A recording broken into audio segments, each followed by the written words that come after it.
I shoved my shoulder through the bar door and found Ethan standing at the far end of the room, talking to a woman I did not know. "Ethan," I said, louder than I meant to. People stopped mid-sip. Betrayal burned cold under my ribs the second he turned his profile to me and let the conversation keep going. He did not look guilty. He looked practiced at looking away. The shock, coming into a crowded place to demand a simple explanation and discovering nothing like an explanation, forced my first decision. I would not leave without an answer. Lena grabbed my wrist and steered me through the cluster of people before I could reach him. "Maya, breathe," she hissed. I jerked my hand back. "Lena, he owes me the truth," I said. The word truth slammed against the bar lights. Around us, the room breathed warm beer and citrus. I could feel my voice in my throat, close to breaking. My suspicion hardened into anger in a few raw seconds. The shift changed how I moved. I pushed past a leaning man and stepped into the amber slice of the bar where Ethan stood. He did not step forward. "Ethan," I said again. He glanced at me, then at the woman, then away. "What is going on?" I asked. He folded his hands as if the question were a scheduling issue. "Maya not here," he said. His voice was the calm baritone that had once made me unsteady. Now it felt like a stone wall. "Not here," he repeated and turned his back. I felt the room tilt under me, the angle of my knees change. That single refusal to speak, so quiet, began the grief that would stretch through the week. Outside, Lena yanked me into the chill and set herself between me and the liquor, scented air. "What happened in there?" she asked. I spat the words at the pavement. "He turned away from me," I said. My shame came fast. People saw me argue. Someone filmed the edge of the exchange. And that shame turned to a hot, sharp humiliation I could not swallow. "Maya." "Maybe he had a reason," Lena offered. "A reason?" I repeated, tasting the word like stone. Ethan stood framed by the bar window, eyes fixed on a point inside. He did not meet my face. He was choosing distance. I followed him to the curb. He unlocked his car without looking at me and opened the passenger door to leave the jacket on the back seat. "Ethan, stop," I started. He closed the door and leaned on the roof with the same ease he'd used in remembering to kiss me goodnight. "Maya, I need space," he said. "I need space." He said again as if saying it would make it true. He fumbled for the keys and then drove away with the engine low and steady. I watched the taillights carve a narrow red line down the street. The first emotion that had pushed me into the bar, betrayal, bent into a sharper hunger for answers. Doubt turned to pursuit. My legs carried me across the asphalt. At home, I could not sleep. I called Jonah at work because the sound of his voice anchored me. He listened without surprise. "You should have asked him at the bar, Jonah. You should have made him choose, Jonah." He turned away from me in the middle of a crowd. I said, "I couldn't make him choose. Maybe it's not that he wouldn't choose you, Jonah. Maybe he can't." His practical cadence pushed me from raw outrage toward a plan. I counted items in the apartment to keep my hands steady. A mug with a chip, a stack of unpaid parking slips, my thin gold locket on the dresser. The locket felt like a small, private permission to remember things clearly. Early the next morning, I stopped at the corner cafe for coffee, hands still shaking. I froze when I saw Ethan 2 blocks away, standing in a shadowed doorway and watching the street. He did not step forward. He did not wave. He looked as if he had rehearsed the distance. I held my cup until it went cold. He was an unread paragraph in the middle of my day. My suspicion deepened into confusion. Confusion narrowed into a pressure in my chest I could not ignore. I left my steaming cup on the counter and crossed the street the long way. By the time I reached the doorway, Ethan had already slipped inside a black car and gone. Jonah came over with a duffel and a steady stare. "You look like you'll explode," he said. "Let's find out where he went." He set his phone on the table and began looking through the jacket he'd left in my hall a week earlier, Ethan's jacket. The one that still smelled faintly of citrus cologne. Under the lining, folded neat, was a boarding pass with a city I did not expect and a short, unsigned note. "I can't bring you into this yet." The discovery split the scene into a new question. The idea of betrayal shifted. Now the picture suggested purposeful withdrawal. My anger reverted toward curiosity. Why would he leave without telling me, and what was he trying to shield me from? I drove to his office with Jonah beside me. The drive felt like wearing a suit of silent intentions. At reception, the woman behind the desk looked up at my boarding pass and at my face. You can't see him without an appointment, she said. I showed her the piece of paper and the ticket. He's not here to be polite, I said. He's here to explain. The assistant, Clara, arrived within minutes, and her face tightened when she saw Ethan's jacket in my hand. Maya, Clara. And there was the small formalness of office life in the sound of her name. He's in a meeting. He won't be able to answer me, I finished. Then I'll wait, I said. Clara's tightness broke into something else, reluctant permission. She guided me into a high glass, walled corridor where floors clicked when people walked. The corridor smelled of printer toner and coffee. When Ethan finally stepped into view, he looked tired in a way that made his jaw set. Maya, he said. He sounded surprised at having to say my name. We had 3 minutes in the reception before security suggested we move. Ethan, what is this boarding pass? Where are you going? I asked. He kept his answers short, a string of evasions. I thought it would be easier if I didn't. Ethan, tell me one thing. Are you leaving me? I demanded. He hesitated and then said, I'm trying to stop dragging you into things that will come with me. That response landed like a folded map I could not open. We walked faster, Clara following with a stack of files in her arms. There's pressure from the London office. Clara, when she stopped at a window and turned to us. Ethan's team just won a transfer. He can't say more publicly. Her voice did not shift to pity. It stayed professional. Clara, Ethan, it's not that. He avoided my eyes and tapped his fingertips against his thigh, a restless, familiar habit.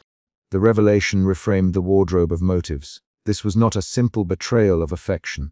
It looked like a defensive exile.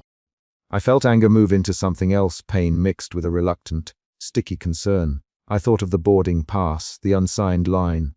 I thought of all the nights he had said he was busy, now busy had a geography. We argued in the elevator for 5 floors. Ethan, you just left, I said. You left me to wonder. Maya, I was afraid of what my answer would do to you. He said, afraid. Afraid of what? I shot back. Of losing you when you know too much, he whispered. He did not perform regret. He produced a thin, honest fear. Our voices clipped at each other in 3 quick rounds. Ethan, I said, don't make excuses. Maya, listen, he said. I can't what? Can't ask you to follow me into a life that will ask everything of you. He was trying to protect me with his silence, and his attempt felt like an accusation. We reached the rooftop because I would not let it end in the lobby. The wind there was a direct thing, a force you could put your hands against.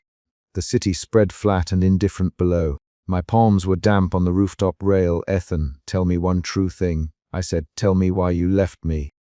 He looked at me with the tired blue of his eyes and said, I left because I thought leaving would hurt less than breaking you with my choices. His jaw worked.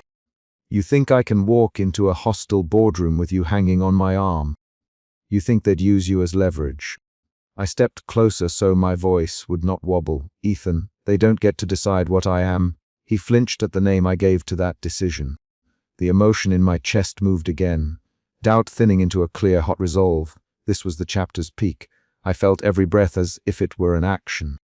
Clara's earlier words about pressure, Jonna's practical warnings, Lena's protective grip, each had pushed me toward confronting the real choice. Maya, I'm sorry I left the way I did. That was not enough for me, Ethan. When you turned away in the bar, you made a choice in public. You made other people see that choice. I thought if I stepped back, you'd be spared the complications, he said. So you chose absence over honesty? I asked. The argument split into quick exchanges. Ethan, are you asking me to leave? No, he said. Blunt. Then what? I asked. He reached out like he might touch my face, then pulled his hand away. I don't know how to have you and keep my head, he said. Maya. I couldn't hold both. The admission landed like a door closing. The rooftop wind made our words thin. The skyline made the stakes visible. I made my decision the way I had been taught to make difficult things, by moving my body first. I unclasped my locket and felt the thin chain between fingers that had once twisted it during nervous moments. I held it up toward him. Ethan, I said. I loved him more after he stopped loving me. I said the sentence the way I had learned to say truth. Small, sharp, contained. He stayed still. That's not a sentence you should use as a weapon, he said. It's not a weapon. It's a fact about me, I replied. I was no longer begging, but I was not cold either. My hands did not tremble, my voice did not plead. I tightened the locket between thumb and index finger until the metal left a dent. Clara appeared at the rooftop door like someone who had a right to witness consequences. "There's a flight in 4 hours," she said. "They offered Ethan the transfer today. He thought leaving quietly would keep you out of office gossip." Her presence shifted the choreography of the scene. She was not the enemy or an ally. She was the person who had to navigate both. Jonah's voice arrived in my memory, practical, blunt, and the city below hummed on. I folded the locket back, put it on, and felt the familiar weight against my chest. The weight was not pity, it was a decision. I said, "Ethan, you can say you re-protecting me, but protection built on secrets is still a shut door." He swallowed. "I thought I was protecting you from being used as leverage." I didn't think to ask if I'd be using distance as a lever instead. The twist landed. His withholding had been meant to shield me from corporate pressures. But in doing so he'd created a version of betrayal that hurt the same. I felt my anger shift into a precise, cool clarity. That was the second emotion, shift anger into clarity. The clarity told me what I had to do. I walked to the roof's low wall and put both palms on the concrete. "Ethan, I can't follow you into secrecy," I said. "If your life requires me to be hidden, then whatever this is cannot be honest between us."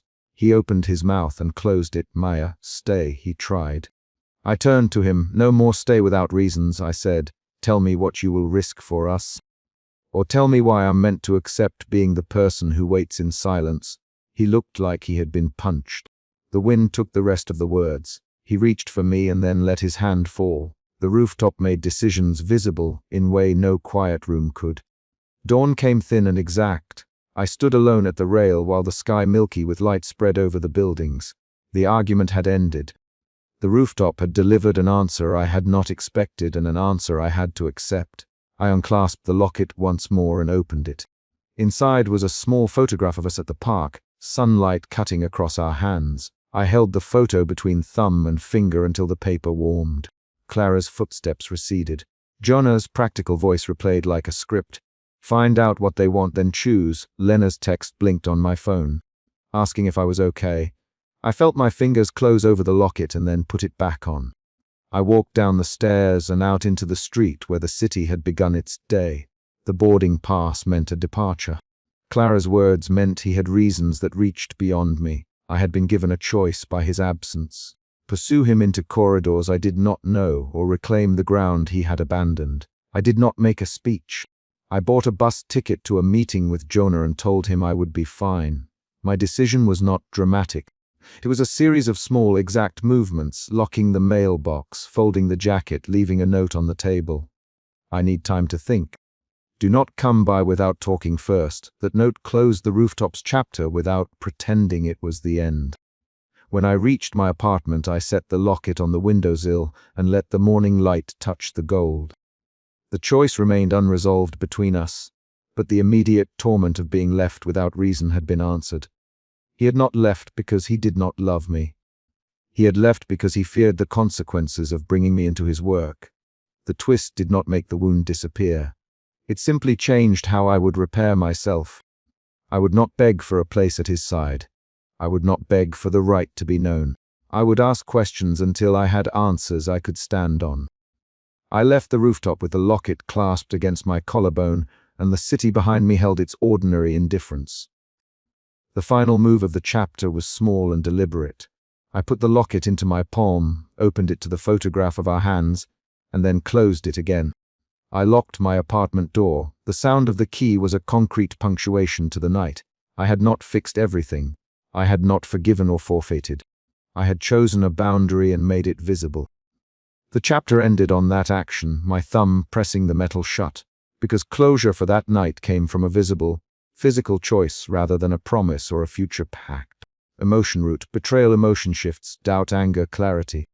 Humiliation, curiosity, resolve. I pushed the stairwell door open and found my apartment door hanging a few inches from its frame. The chain had not been latched. Suspicion lit in my throat before I thought it through. I dropped my bag and reached for the knob with one finger, listening for a sound I could name. The foyer was cold under my palm. A wet navy jacket lay half on the mat, the hem dark with rain. That discovery became the problem. Someone had been here, something taken, and the person I wanted answers from had not looked at me the night before. I moved through the foyer with my keys in my hand like a shield. The heels of my shoes clicked on the floor. My apartment smelled of detergent and the faint spice of the candle and are always burned in the living room. Suspicion pushed me forward. It made my steps faster. I dragged the jacket aside and found scuff marks on the hardwood, a scrape that led to the living room. A hairpin and a smear of lipstick on the side table sat where they should not.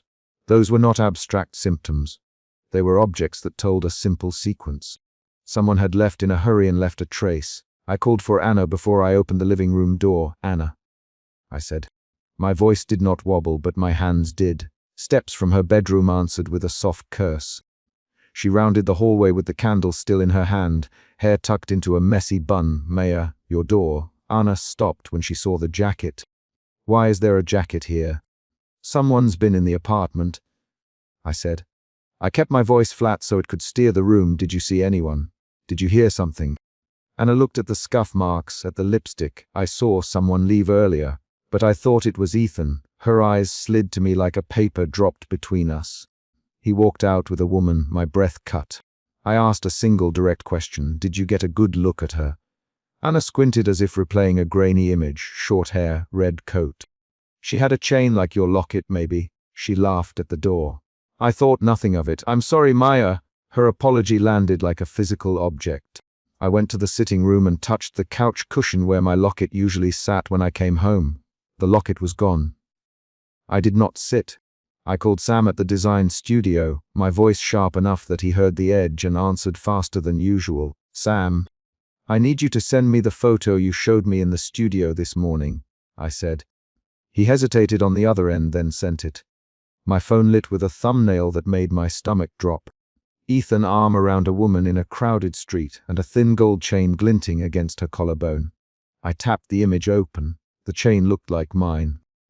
At work, I let the image hang between Sam and me like a claim. "Did you take this?" I asked. Sam shrugged, thumb scrolling. "No, I didn't take it. Alex forwarded it. It was on a friend's feed. It showed up this morning." "Why would Ethan be with her?" I said.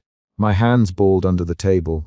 A coil of anger tightened in my jaw, anger that moved me to action rather than paralyzing me. Suspicion had bent toward humiliation, and then quickened into anger. Sam leaned forward. "Maybe it's innocent. Maybe it's not. Do you want me to ask Alex?"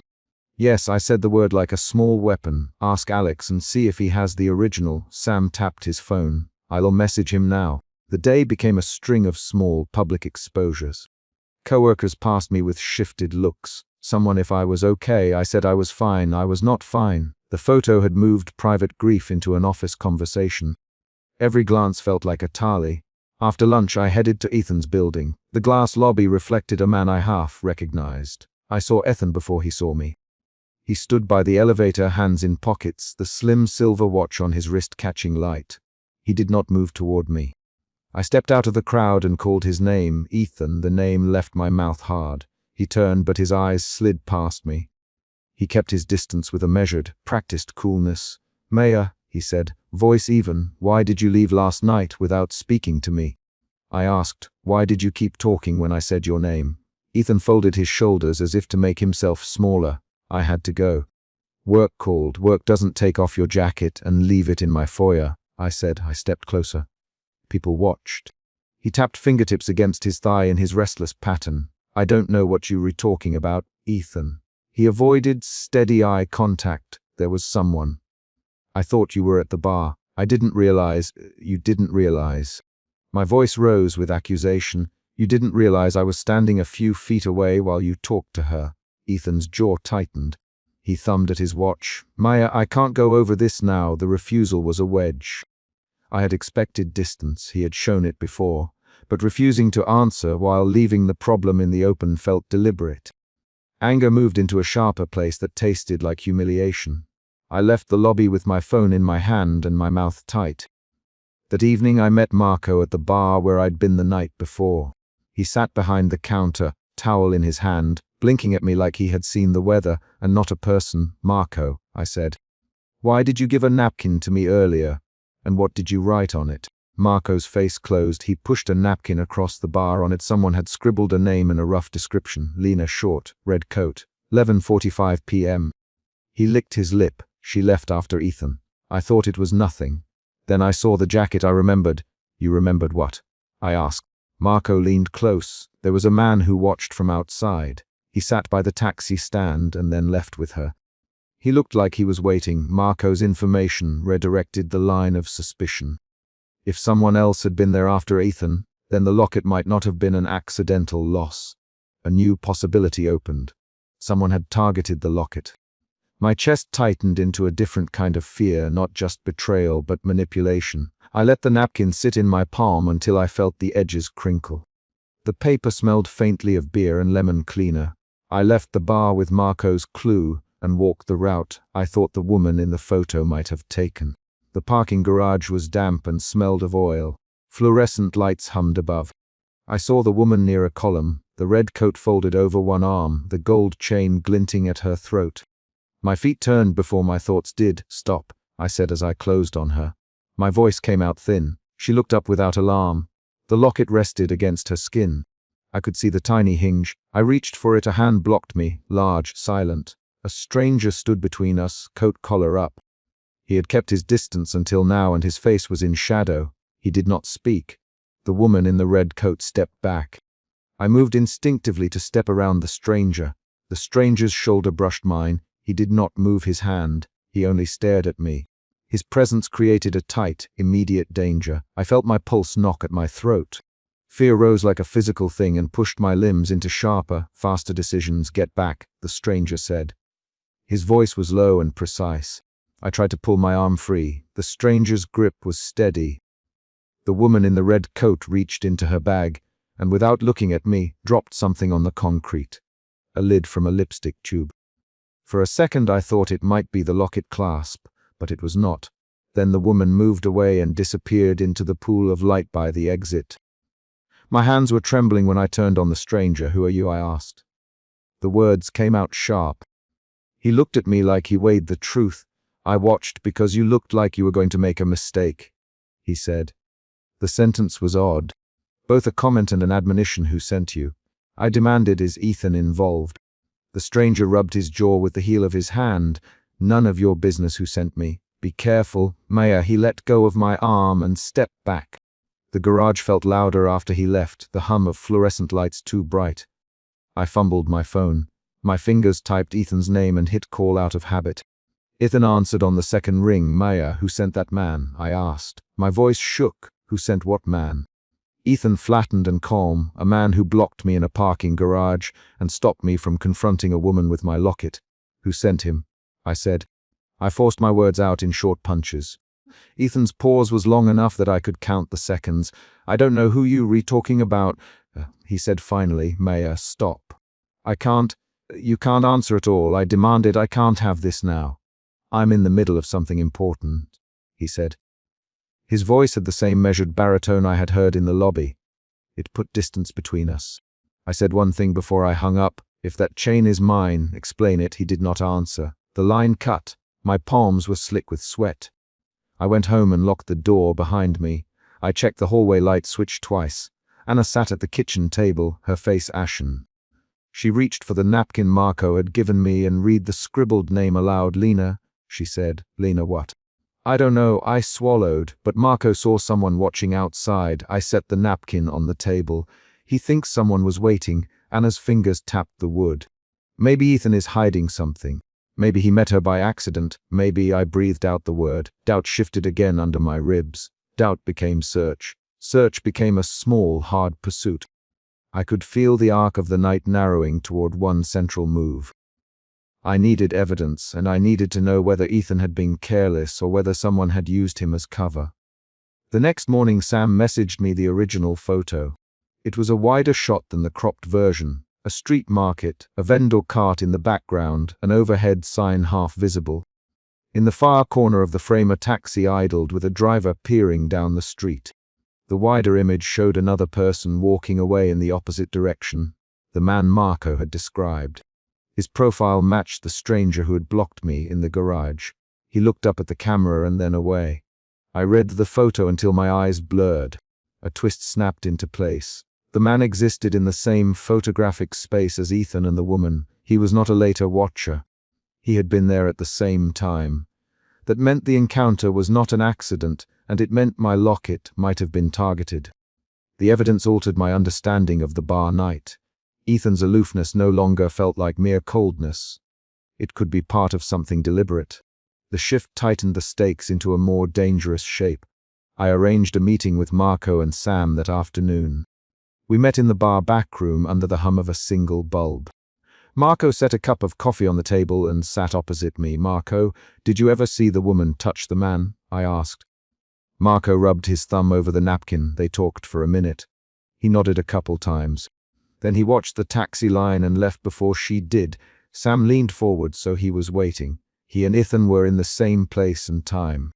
"That looks bad. It looks worse if he was planted," I said. My words were clipped. If someone wanted my locket, they used the crowd. Marco chewed his lip. "Why would anyone want your locket?" "I don't know," I said. "Maybe because of the photo in it." The possibility had been in the back of my head. I had a small photograph inside the locket. A picture of my mother on a morning in the kitchen when she wore a blue sweater and laughed at a burnt pancake. It was private. I had never shown it to Ethan. If someone had seen it, then the locket had value beyond sentiment. We planned the next move. Sam would track the original poster and the post's metadata. Marco would ask around the bar for anyone who knew the woman in the red coat. I would go to Ethan one more time, this time with demand, not plea. I found Ethan at a coffee shop near his office. He sat with his back to the window, hands folded, the silver watch still on his wrist. When I walked in, he looked up and his face did not register shock. It registered a thin, practiced patience. "Ethan," I said, "Mayor." He set his cup down and did not stand. "Why were you at the bar?" I asked bluntly. "I told you I ran into someone I know." "It wasn't important." He kept his voice flat. "You stood there and let me call your name while you kept talking to her. You walked out of my building and left a jacket that smelled like your cologne in my foyer. You won't answer me and then you were surprised I followed you." "Why?" Ethan looked at me and then at his cup. "I didn't think you'd make it personal. You didn't think I'd make it personal." I repeated, "Ethan, this is my home we were talking about. Your jacket was on my floor. My locket is missing. Do you understand how that reads?" "I understand how it reads," he said slowly, "but you have to trust me on this.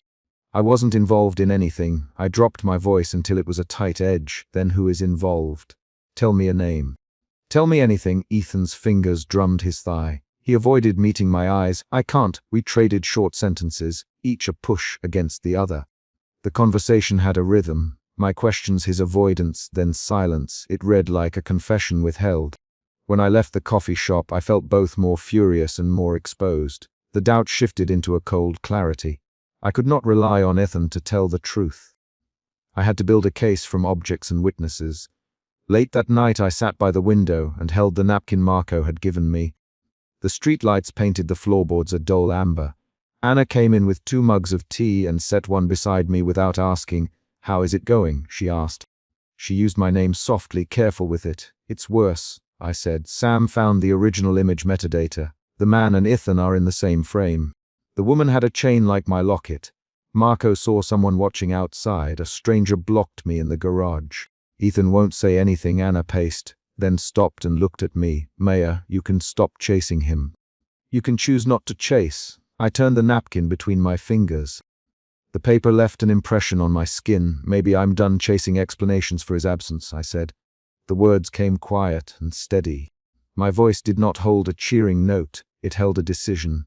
Anna sat and reached out, placing her hand briefly over mine. "Then what will you do?" I lifted the thin gold locket from my pocket, where it had been placed after I found it tucked into the hem of the jacket on my foyer floor. Someone had hidden it back in a pocket and left the jacket. The locket was cool and the hinge was stiff from a night's rain. I opened it and saw my mother's photograph. The picture did not answer anything about Ethan or the stranger, but it anchored me. I closed the locket and walked to the bedroom window. Morning came with a low light. I set the thin gold locket on the windowsill, the metal catching the pale sun. I did not speak a vow. I did not promise drastic things. I slid the window closed with the quiet motion of a choice made rather than announced. The door to my bedroom clicked soft behind me as Anna rose to leave for work and closed the apartment door into the hallway. The phone on the kitchen counter buzzed with 3 missed calls: Sam, Marco, and an unknown number. I stared at the screen until the noise stopped, and then I stood feeling the small, concrete gravity of the decision I had made. I would stop chasing false certainties and start cataloging facts. I would meet evidence with questions. When I left the bedroom, Anna looked at me without the word she had for everything. I picked up my bag. The locket caught the light again as it swung against my hip. I did not know if that would be enough to fix what had been bent between Ethan and me. But I knew the shape of the choice I had just made. I took a breath and stepped toward the door, where a taxi idled, its driver checking his phone. The taxi pulled away as I reached the curb. Someone called my name as the taxi turned. I glanced back. It was Marco, running from the bar, waving a hand. He crossed the street and stopped at the curb. "Maya," he said, breathless, "we found something else." The vendor remembers her. She paid cash and asked about a picture she said she'd seen. I closed my hand around the strap of my bag until my knuckles whitened. The street smelled of wet asphalt and fried food from the market. The new information unfolded like another door. I stayed upright. My choice remained. Gather facts, not seek consolation. Marco's voice sank into the texture of the morning. He one simple sentence that made my next step necessary. She didn't buy anything for herself. She was looking for a buyer. I stepped into the taxi and told the driver an address. The taxi's meter clicked. The city slid by in blocks. I held the thin gold locket at my hip like a small, deliberate weight. The day had not closed any answers, but it had narrowed the work. Find who wanted the locket, who had used Ethan's presence to cover a move, and whether Ethan had been careless or complicit. That decision sat beside me as a plain task. My heartbeat steadied into the patient pace of someone who had moved from suspicion into a plan. Outside the window, the vendor carts blurred into a line of color. The taxi pulled up to a street where the market ran long and loud. I stepped out with my bag and my locket and moved toward the first stall Marco had described. The morning light touched the locket's edge. The next question waited at the stall, a small and precise thing. Who answered when I asked directly about the woman in the red coat? I pushed through the ballroom crowd and said, "Ethan," so loud that the clapping dropped a beat. He turned his head toward the stage and kept smiling at the mayor. Betrayal sat under my ribs like a hard coin. I had kept that coin in my pocket ever since I saw him talking to a woman at the bar, and since I found my apartment door unlatched. The gala lights were bright and warm and useless against the cold that had opened between us. I stepped closer to the rope line because I wanted a confrontation, not a rumor to begin in a whisper. People saw me move. Someone said my name. A server brushed my arm with a tray of champagne. I have never liked public scenes, but I had rehearsed a single question for myself for nights. Why did he let go? The immediate problem was obvious in the first moment. Ethan had chosen distance, and he had chosen it where everyone could see. That choice made the stakes clear to me. If he could discard me without looking, what else could he discard? I remembered the bar, the woman I did not know, the way his profile smoothed as if what I meant to him could be edited out. I remembered the apartment door hanging a few inches from the frame and the cold foyer under my palm. Those 2 mornings and 1 evening had become files I opened whenever I needed proof of a pattern. Lena touched my elbow. "Maya, breathe," she said. Her voice held a steadier rhythm than mine. "Breathe and then go inside." Lena had come because she had seen my face in the photo Ethan tagged at a charity dinner last month. She had seen how I swallowed that sight. She wore a black sheath and a compact smile that did not look brittle. I let her steer me through the velvet rope and across the ballroom toward the stage platform where Ethan stood under a halo of light and microphones. I had come to hand him my question in a quiet place, but the room had turned my question into spectacle. The MC was winding down and naming donors when Ethan reached for the mic. "We're grateful for everyone's support tonight." And then he looked through the crowd without finding me. I said, "Ethan, why did you let me go?" My voice cut into the applause like a knife. He did not answer immediately. He kept his posture and his smile, and the mayor patted him on the shoulder. The woman I had seen at the bar was seated 3 rows back, polite in a cream dress. Daniel, his colleague, laughed quietly at something on Ethan's left.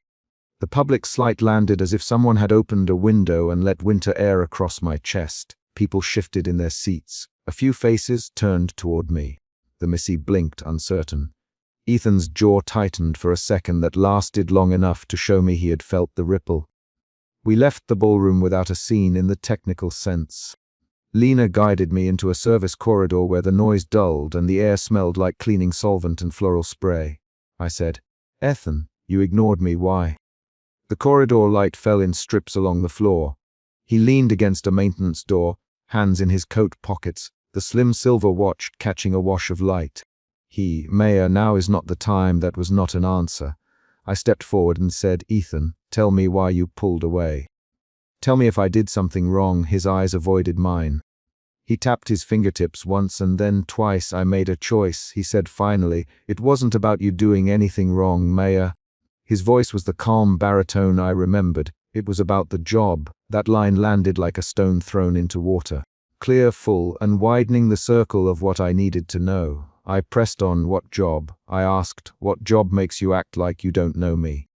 My hands found the thin gold locket at my throat. My fingers worried it between 2 knuckles. He looked at the locket once and then away. "Promotion, relocation." It's complicated." He kept the word short and folded. "I didn't want you dragged into all of it, Mayor.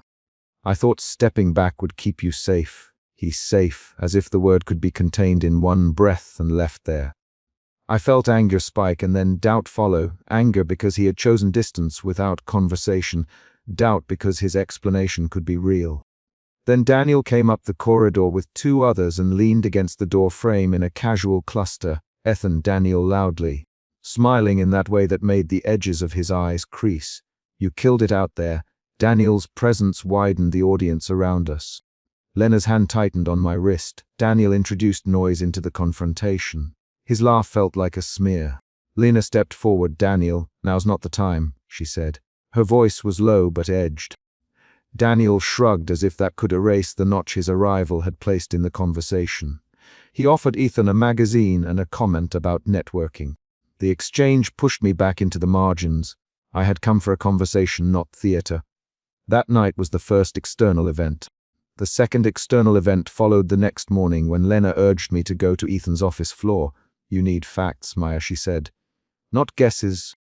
I left my apartment with a copy of the gala program folded in my coat pocket and Lena on my call until I reached the elevator bank on Ethan's floor. No's glass office faced the corridor. He kept a small model plane on his desk and 3 framed photos of the team on a shelf. No glanced up at me when I said his name in the doorway. "Mayor," he said. Lena called. "Come in." I told him I wanted to know what had been scheduled that week and why Ethan had been distant. He shut the door and folded his hands. No slid a travel itinerary and a small folded note across the desk. The itinerary had dates and a string of cities. The note was written in a hand I knew, Ethan's handwriting, careful and cramped. The note read, "I won't let myself fail her. I will be away for 6 months. I have to make the move. I don't know how to ask her to come." That evidence arrived as the 3rd external event. I read it with my thumb tracing the edge of the paper. No did not say more at first. He looked at me like he had been holding the paper for longer than he'd planned. "No, how long have you known?" I asked. My voice was small in the officer's air. "Did he tell you to keep this from me?" No, exhaled Ethan. "Me 2 weeks ago," he said. "He me not to say anything until promotions were finalized." He looked at me. He thought stepping back would give him time to make a clean plan. The words were plain. The explanation shifted something under my feet. Anger uncurled into something more complicated, hurt braided with a sudden understanding that his silence hadn't been careless alone. It had been calculated. I left the office with the itinerary in my pocket and a new knot in my chest. Lena met me in the lobby and took the paper from my hand. "This changes things," she said, "but you need to hear it from him."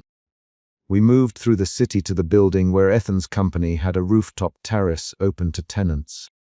The sky was low with early dusk and the terrace smelled like cooling concrete and the stew of a dozen exhaust pipes. We found him at the edge, looking down at the city in the sort of way people do, when they are trying to measure a decision against the skyline. He did not turn when we approached. I said, "Ethan." He did not answer. He folded his hands around the railing. I kept my voice steady. "No gave me this." I put the itinerary and the note on the railing between us. He looked at the paper and then at me. "You read it?" He asked. "Yes." I said, "No gave it to me this morning." The words were precise. We had entered the rooftop as if into a courtroom. Ethan's first line was slow. "I thought I was protecting you." He spoke like a man filing a report, not like a man asking pardon. "I couldn't watch you get pulled into the chaos. I couldn't promise that I would be there. I thought if I stepped away, you could make choices that didn't depend on me." The last clause, as if he had rehearsed the grammar of care. I stepped closer and said, "Ethan, you made the choice without asking me. You made me guess. You let people think I didn't matter enough to deserve an answer." My voice did not shake. My jaw clenched. "Why would you protect me by erasing me?" He dropped his gaze. "Because I was afraid," he said. "Afraid I'd fail you while trying to keep both the promotion and us. Afraid I'd ask too much and lose you anyway." He looked at me then, finally, and the blue in his eyes had a tiredness that matched the lines at his mouth. "Maya," I saw an option that felt like mitigation. I took it, and I see now I made it selfishly. His hands reached out as if to lay the itinerary back on the railing. The rooftop wind caught at my hair. I could feel my pulse in my throat. That was the split second of the first emotion shift. Anger sliding into raw hurt, and then into a kind of brittle clarity. I said, "Ethan, telling me after concerts and gala lights is not an explanation." The sentence landed like a small hammer. "If you cared enough to keep me safe. You cared enough to speak to me." I tucked my fingers into the pocket where my locket sat against the leather of my jacket. He moved toward me. "Maya, let me explain properly." "Let me." His voice cut off when Daniel appeared at the terrace door, flushed and laughing as if he had come from after-party company. Daniel carried a bottle of wine and wore the same casual arrogance as before. Lena's shoulders tightened beside me. Daniel called, "Ethan!" "I found you great speech." By the way, he angled himself between us with a grin that read like provocation. "Who's this?"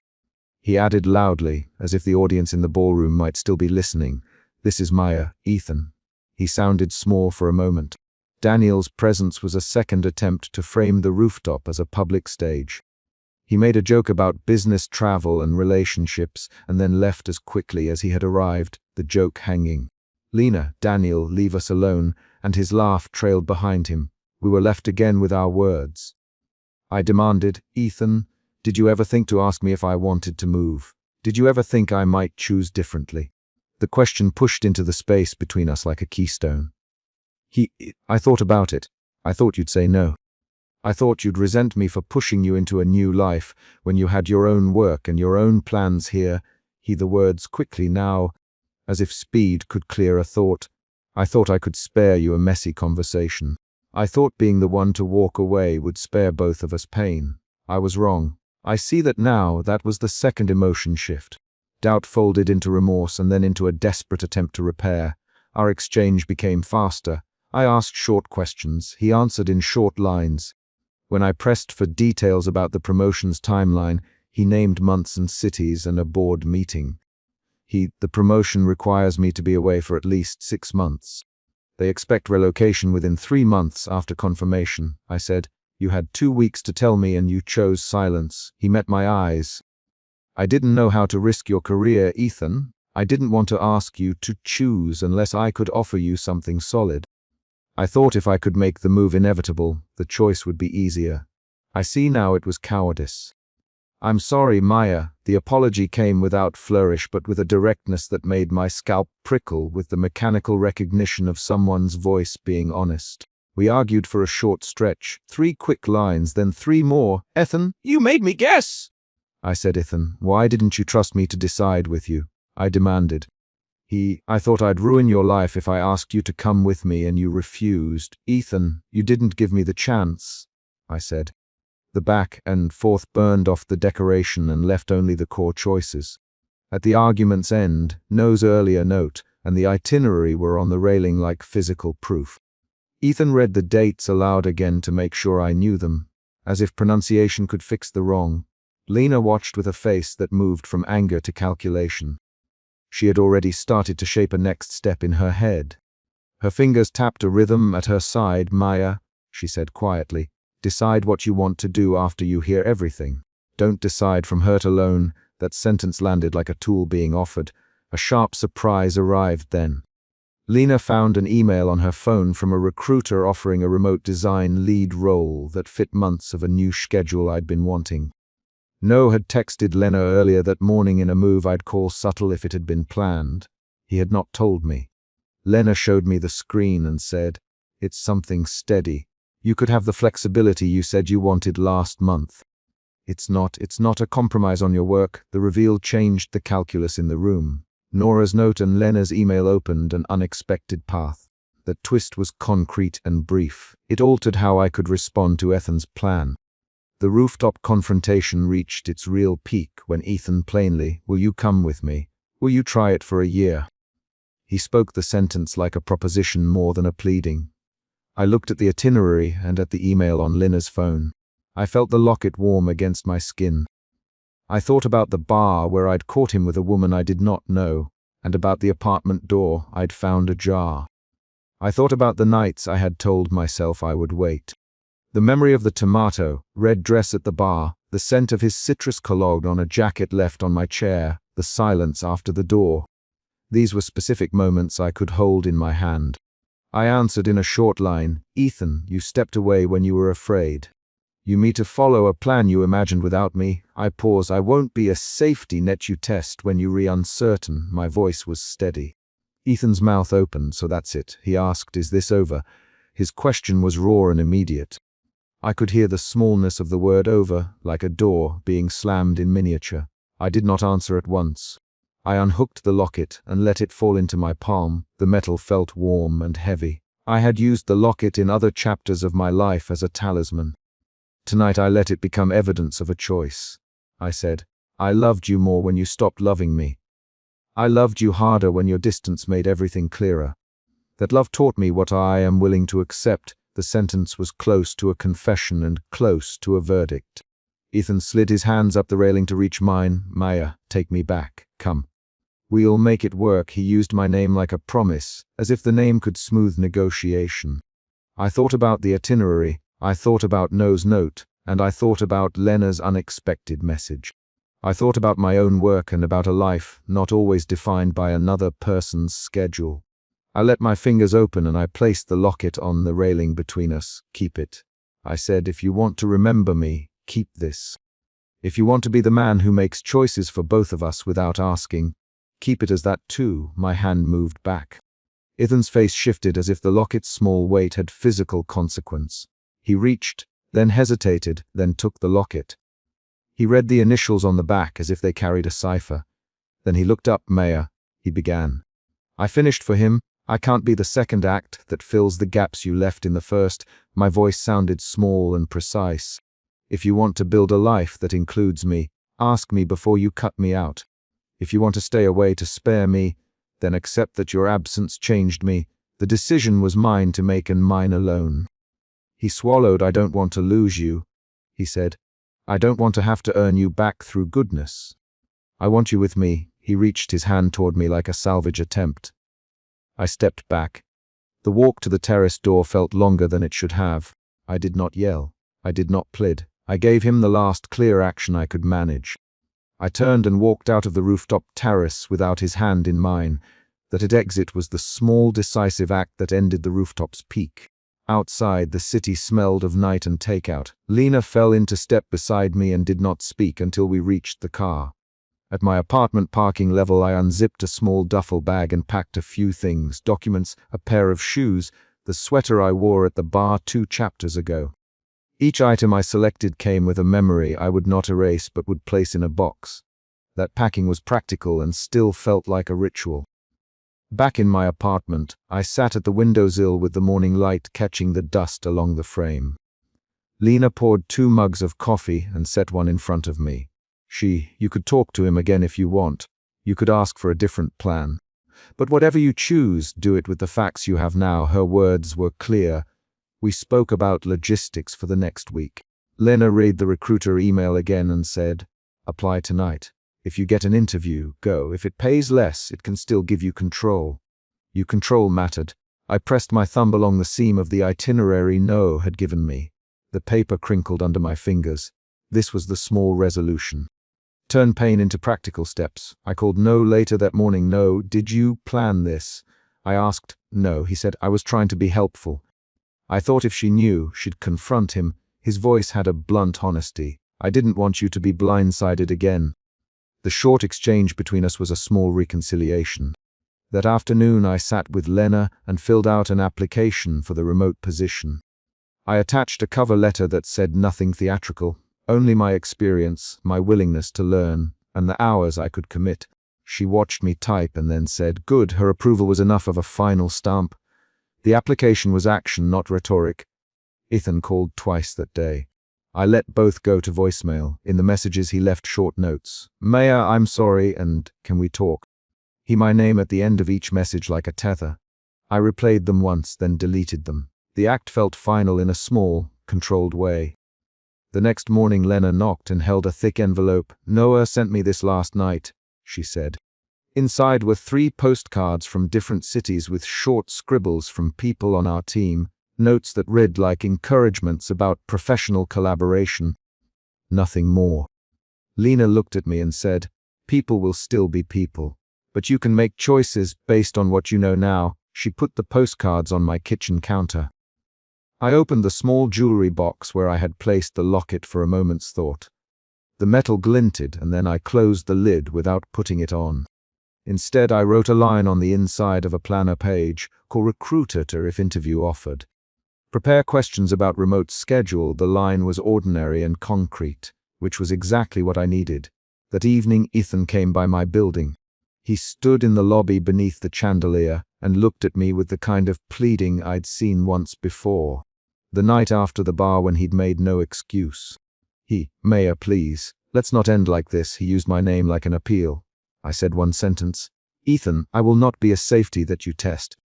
If you want me in your life, ask me before you choose for both of us." The words were the same as the rooftop, but shorter this time.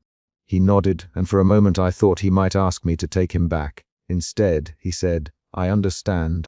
"I'm sorry." He slid the locket off his palm and into his pocket. He turned and left the lobby without another line. I closed my apartment door, and the final act of the night was practical. I labeled a small cardboard box, "Ethan," and placed the locket and a few photographs inside. I wrote his name on the top with a pen and slid the box under my bed.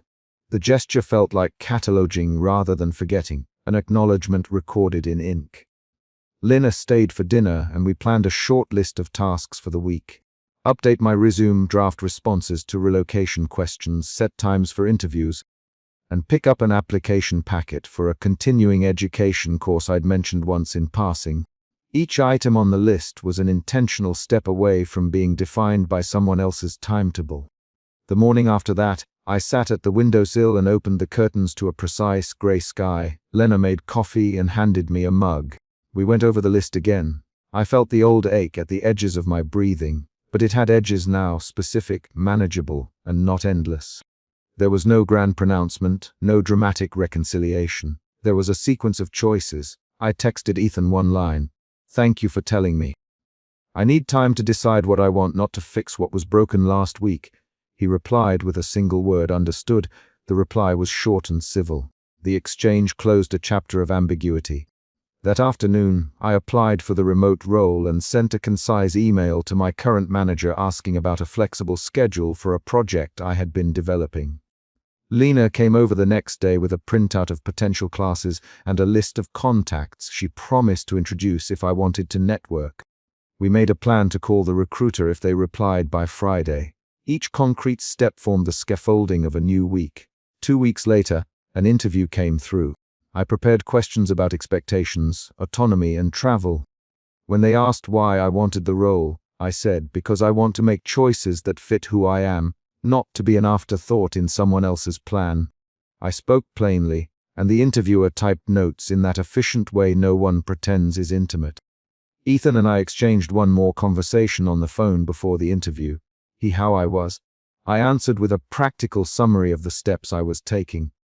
He listened and said, I meant what I said about not wanting to hurt you. I failed in the way I chose. I wish I had trusted you more." I paused, then said, "I understand that now."